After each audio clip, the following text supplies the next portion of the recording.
The word worthless hit me like a fist to the chest, stealing my breath as I stood frozen in our kitchen. The weight of a decade of marriage crumbling in a single syllable. Sarah's voice, sharp and cold, echoed in my mind as I stared at the unpaid mortgage notice on the counter. Its red ink screaming betrayal louder than her words ever could. 10 years of grinding, of sacrificing my dreams to keep a roof over our heads, and she'd spat that word at me like I was nothing. But it wasn't just her voice I heard that night. It was his too, laughing with her on the phone when she thought I was asleep. That's when I knew. That's when I stopped paying. I'd always been the steady one, the one who clocked in at 6 a.m. at the warehouse, hauling crates until my back screamed. While Sarah pursued her passions, art classes, yoga retreats, endless side hustles that never panned out. I didn't mind. I loved her fire, her restless spirit. I thought we were a team. Every paycheck I poured into our life, our modest 2-bedroom house, the garden she loved, the vacations we took to keep her smiling.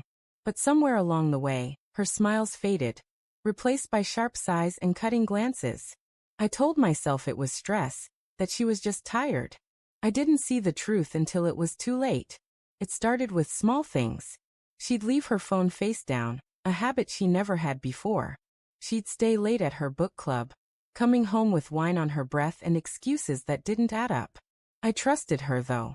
I had to. Trust was the glue that held us together through the lean years. Through the miscarriage that left us both hollow. Through the fights about money and time. But trust is fragile, and hers was already cracking. One night, I woke up to the soft glow of her phone screen in the dark. She was in the bathroom, the door slightly ajar, her voice a hushed giggle. "He gets me, Tom," she whispered. "He doesn't make me feel trapped." My heart thudded, a sickening rhythm. Tom. Her coworker, the one she'd mentioned casually, the one with the flashy car and the easy charm. I lay there, pretending to sleep, as her words carved into me. She came back to bed, oblivious, and I stared at the ceiling until dawn, replaying every moment I'd missed. The next morning, I tried to confront her. "Sarah, are we okay?" I asked over coffee, my voice steady despite the storm inside. She barely looked up from her phone. "Don't be dramatic, Mark. I'm just busy." Her dismissal stung, but I swallowed it. I always did. I went to work, hauled crates, and came home to a house that felt emptier every day. Then came the night she called me worthless. We were arguing about the mortgage again. The payment was late, and the bank had sent a warning. I'd been picking up extra shifts, but it wasn't enough. "You're not even trying," she snapped, her eyes blazing. "You're just worthless."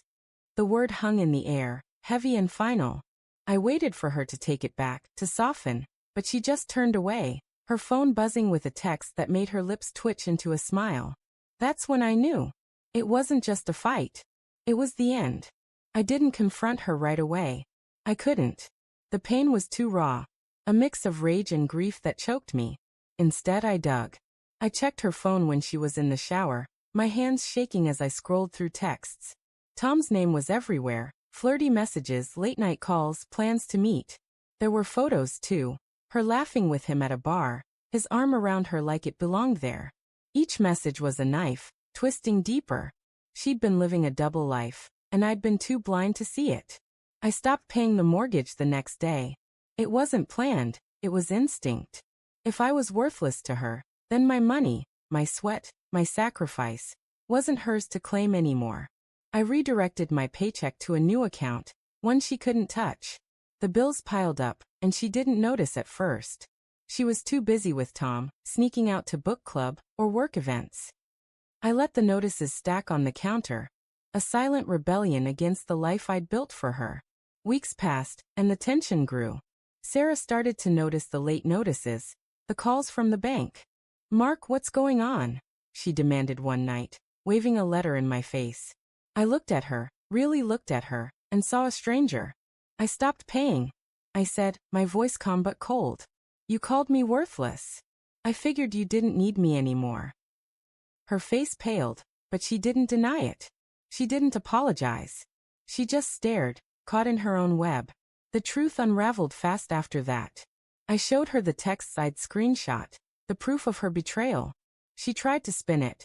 Tom was just a friend. She was confused. She needed space. But the lies crumbled under the weight of her own words. I deserve to be happy, she said finally, her voice breaking. You don't make me happy anymore. I laughed, a bitter sound that surprised even me. Then why stay? Why let me carry you all these years? She had no answer. The house went into foreclosure. I didn't fight it. Let it go, I thought. Let it all go. I moved out, renting a small apartment across town. Sarah stayed in the house until the bank took it, clinging to the life she thought she could keep. I heard through mutual friends that she moved in with Tom, but it didn't last. He wasn't the savior she'd imagined. Just a man who liked the chase, not the commitment. I see her sometimes in passing at the grocery store or a coffee shop. She looks older now, the fire in her eyes dimmed. I don't hate her, not anymore. The heartbreak has dulled into something quieter, a scar that aches when it rains. I've rebuilt my life, piece by piece. A new job, a small circle of friends, a sense of worth I didn't know I'd lost. But I'll never forget that word, worthless. Or the moment I realized I was more than the sum of her lies. Standing in my new apartment, I look at the single photo I kept from our marriage. A candid of Sarah laughing in our old garden. I don't keep it out of love, but as a reminder. Trust is fragile, and so am I. But I'm not worthless. Never was.